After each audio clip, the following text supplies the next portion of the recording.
Aloha and welcome to KTA's Quick and Owner Recipes. I'm Chef Alyssa Moreau, and today we're going to make beet burgers. In a food processor, pulse together beets and onion. Add in the mushrooms, walnuts, black beans, garlic, olive oil, thyme, salt and pepper. Process until the mixture is cohesive. Preheat the oven at 350 degrees.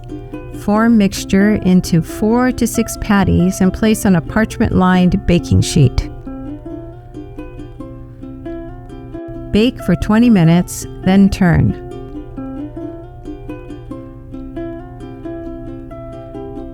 Bake for 10 more minutes or until firm and crisp.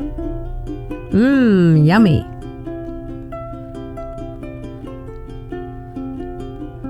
For this recipe and more, please visit ktasuperstores.com/recipes.